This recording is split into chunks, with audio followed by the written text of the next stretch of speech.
Lisa, happened again. It's crazy because we've been getting just straight banger after banger after banger in college football. And it happened again. We had a slate of games this last weekend that the hype was huge. People were hoping that it was going to be great, and it literally just delivered straight heat.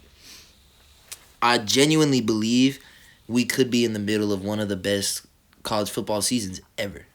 I'm not even trying to gas it up, but you don't see this type of shit happening this often with this many close ass games, this many upsets. These types of things happen a couple times a year normally, and it's a reminder of oh, this is why we love college football, because you can never predict what's gonna happen, but it's happening on a weekly basis. It's just ridiculous, bro. So I mean, obviously the first thing that we gotta fucking take a little look at is an unfortunate game. USC season is over, bro. Yeah, it's over. That's tough. That is tough. After that first week of beating LSU and feeling the whole fucking the wind was just in our sails. There was so much hype, so much momentum. And then as soon as we lost to Michigan, it just all starts kind of going downhill, and we are definitely down in the dumps now, dude. And it sucks because it was such a close game against Penn State. And that could have been the game that got us at least somewhat. If you win that game, everything kind of comes back onto the table. Because the playoff structure has been changed this season and everything. And the Big Ten in general, there hasn't been a lot of teams that have looked super dominant outside of Ohio State and Oregon. Which they obviously kind of took a swing at each other this last weekend, which makes it a little bit more open in general. So, I mean, it just sucked that, bro, shit's over. Shit's fucking over. Shit was tough. But it still was, one of those really entertaining games. And I could obviously see, how from a more, neutral perspective, obviously, fans would have just saw that as, another down-to-the-wire, entertaining-ass game. Same thing that happened in the early slate on this last Saturday, where Alabama barely scraped away with a W against South Carolina, the fake USC. And they literally by a couple points, bro, they looked so just trash in the first half. It was rough. They brought it back, it might have been the other way around, where I think they lost it in the second. It's been a minute since the game happened, but anyways, it was a game of two halves, and it was just an entertaining-ass game for sure. The fact that South Carolina had a chance to bring it back at the very end and just threw a trash-ass pick, that shit was rough. But still an entertaining-ass game. Florida and Tennessee went to overtime, had themselves a little banger. Tennessee barely got out of that one, which would have been a pretty big letdown for them, because they've been a kind of a surprising, really solid team so far this season. LSU and Ole Miss had a fucking banger game in overtime. Sucked for me because I really could have used a few more passing yards from Jackson Dart, but shit happens, But fucking the game itself, besides that, was super, super entertaining. Ole Miss was lighting it up, and then out of nowhere, LSU start kind of taking some chunks out of them, and they got back into the game and won it in overtime. It was ridiculous. That environment there, especially in Louisiana, in those night games, is just fucking electric. So it was super fun to watch that. Oh. And then we also had, of course, the big heavyweight matchup this last week was Oregon and Ohio State, which literally comes down to the last play of the game with Ohio State trying to squeeze out a W, and the fucking quarterback scrambled for some yards and tried to slide and call a timeout to get a chance to take a last-second field goal. Yeah. But the motherfucker didn't notice that when he was sliding, it was already 000 on the clock. So the game was over. And so that, it literally came down to a crazy-ass ending like that. There was a play late in the game where Oregon put 12 players on the field instead of 11 to, fuck with Ohio State to make it to where they had, they couldn't move the ball because the defense had too many players. And they, got a penalty for it, but took the penalty because, they would rather just give up a few yards. It's not really that big of a deal versus like the potential of a big play. And it's like they basically cheated kind of, but like in a smart way that's not, like not technically cheat. Like they broke a rule on purpose, but because they knew that the calculated risk was worth it for them. Like just really smart coaching shit that was really interesting to watch. And yeah, just like two powerhouse programs that we all knew coming into the season were going to be two of the teams that could potentially have a serious chance at being national champions. And it really delivered. Like, as much as I know Ohio State fans will be bummed that they took that L, they still looked really good. Like, it was still an entertaining-ass game. I feel like you still have to say that they have a chance for sure. So, I mean, yeah, just an entertaining-ass weekend of games, and the fucking bangers ain't stopping. We got another weekend of heat coming up. What did you keep up with from this last weekend? Only basically the Ohio State and the Oregon game. Basically, I was watching that one because it was on fucking on Peacock. It was fucking easy for me to access and shit. And honestly, it was a really good ass game to fucking watch, bro. It was fun as fuck to watch, bro. Shit was back and forth. That shit was fucking dope ass fucking kids, the black kids that they were wearing, bro. I fuck with that shit heavy. Clean. I already know. I said too, my little slips and shit like that. Of course, I was happy about those. So, of course.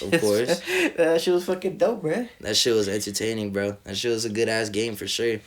It's been an exciting ass season, like I said, bro. We got fucking this weekend coming up, Miami and Louisville, which is a interesting little ACC matchup to see if Miami can continue a really strong season that they've been having so far. Bama and Tennessee, which to me is probably one of the most interesting matchup. I'll say the second most interesting matchup to me this weekend, because they're both like in the exact same spot to me, where they've had some rough moments throughout the season, but they've also had some big wins throughout the season. And so we're kind of looking at both of these teams as like, maybe you're a legit team that could go far in the playoffs and do something, or maybe you're fake as fuck and not a legit team, and you've just been faking this whole time. And this is going to be one of those games that, like, both teams have to come out and show us who the fuck they really are for real. So that'll be very entertaining, and we'll have a lot of weight on the rest of the season in the SEC especially. Michigan is on fraud watch. They are fucking close. Bro. This close to losing the ranking, like dropping out of the top 25, which to be like the defending national champs and to be out of the top 25 like halfway through the season would be pretty fucking embarrassing. You know, you got a new head coach in there, like a whole new staff, a whole new team, players and everything. It's looking fucking rough right now. So there's part of me that does kind of want Illinois to win that game just because I think it'd be funny. Fraudulent Michigan, bro. Absolutely. Unfortunately, we couldn't beat them. Fucking crazy. Barely, bro. Crazy. Barely. Barely counts, though. Barely counts. Any fucking ways before I get pissed off all over again.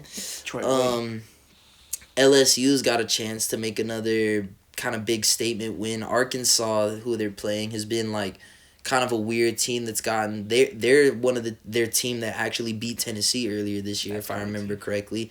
But then they've also had kind of some bad kind of results for themselves. So that's a team that like you definitely can't sleep on. So it'll be interesting to see if LSU are able to continue this kind of form that they're building on right now. And then, like, you know, all that shit is great, right? Everything I just talked about is really fun and exciting. I'm not trying to say it's not.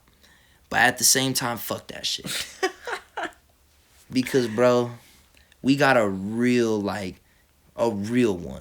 Another one. Like, you remember when I was telling you, like, bro, we got Georgia and Bama a couple weeks ago. And that's like, bro, that's one of them ones. Yeah. Well, the dogs are stepping back up to the plate. Up against the Texas Longhorns. That's a crazy schedule Georgia versus Texas. That's a crazy fucking game. Georgia versus Texas. I'll tell you what.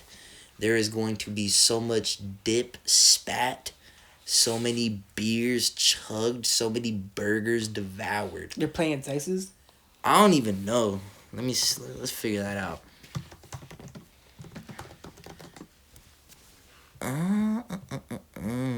Let's see.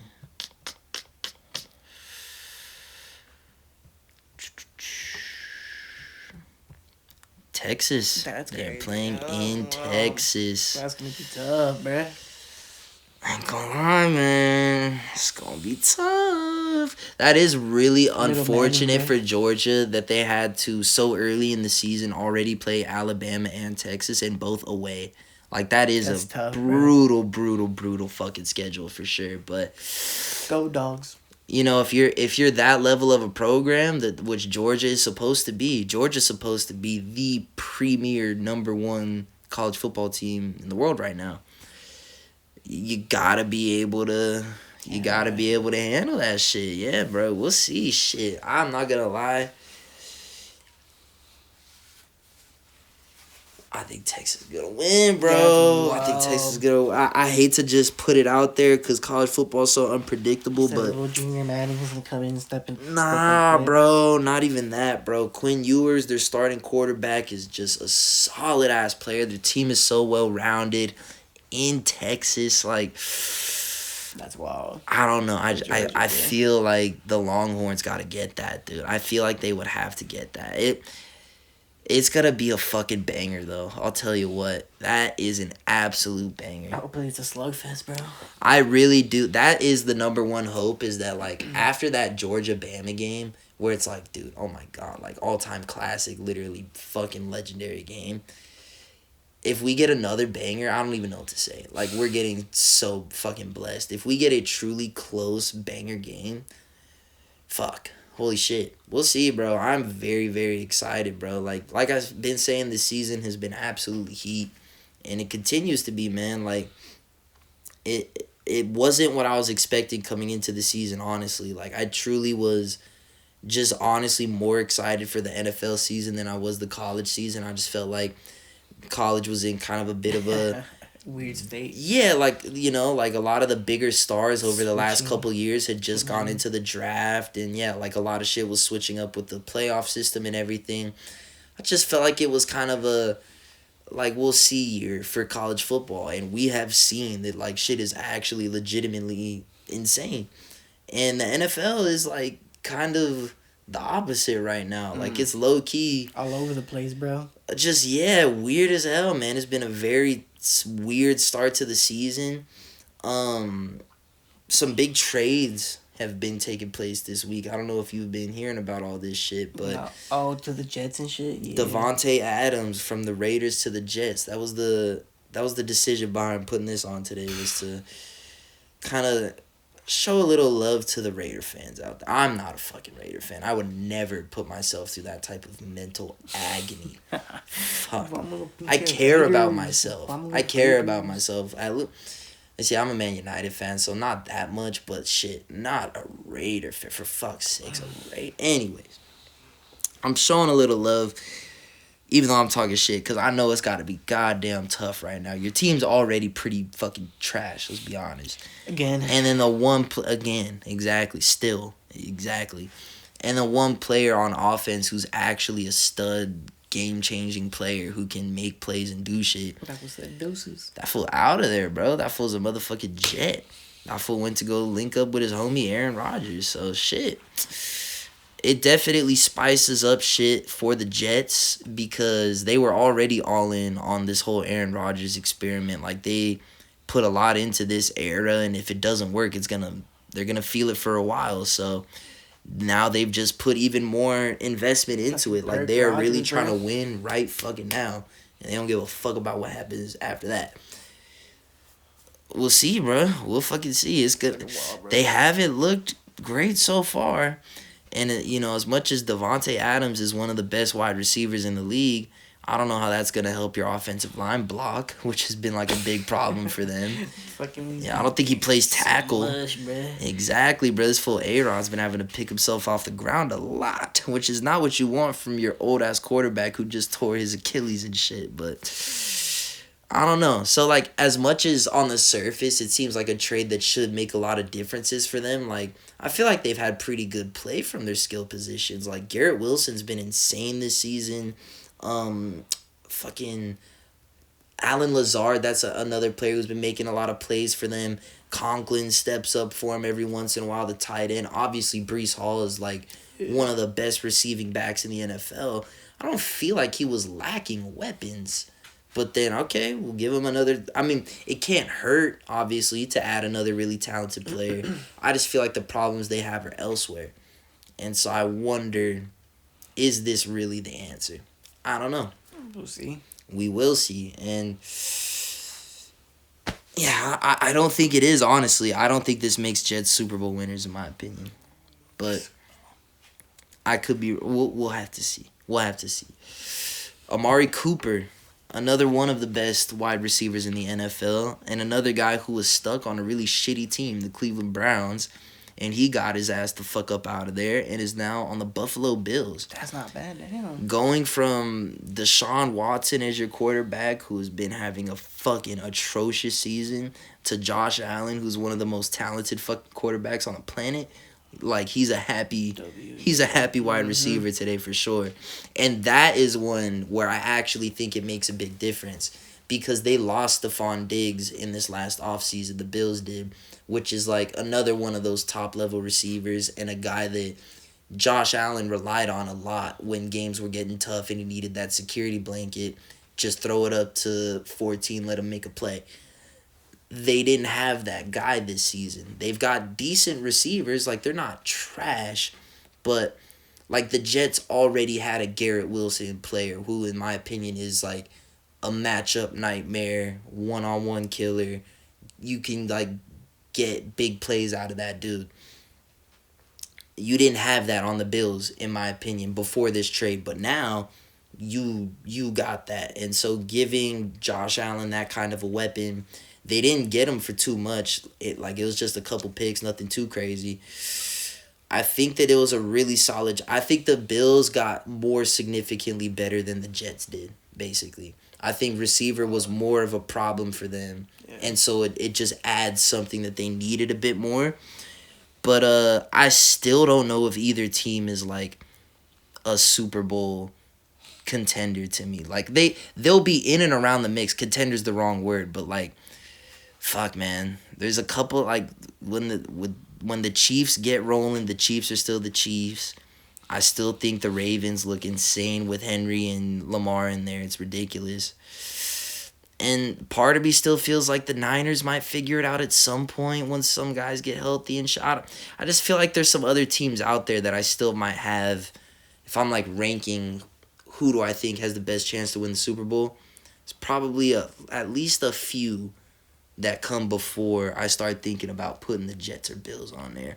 And I don't know if these trades moved them up really, but I could be wrong. And especially with the Bills, I'm going to keep my eye on it because that's going to be interesting to see how he fits and everything over there. As the resident Eagles fan, Lise, as the resident Eagles fan here on the pod, I'm going to need you to go ahead and speak on your mans, bro. Because the people of Philadelphia don't seem happy with them. You seen the video today that you sent me, bruh? You know, it's definitely sending a statement, bumping many men at the practice. Many men want you fired because you're fucking trash as fuck. You saw the video of him arguing with the fans after the game, right? Like, bro, like, literally dogging his own fans. That's the craziest fucking part, bruh. Like, as if it was an away game. Like, you see that and think, like, oh, they're, like, on the road. He's, like, chirping to the away fans and shit. It's like, nah, he's, like, those are his guys. No good. Not definitely not. Like I told you, we're not getting anywhere this season. Really? Chalk it already? Probably, honestly. Especially if you're still at the helm. Unfortunately, I'm gonna have to agree with you on that one, bro. I do feel like this is kind of a season where you can start to kind of chalk it already. It's tough, man. That's tough. But I'll tell you what, you can hold out hope for at least the next month-ish. This is the last thing I have on NFL.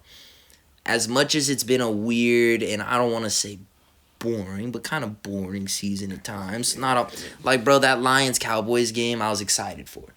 and then Cowboys just get blown the fuck out of the water. That's bullshit. That type of shit pisses me off.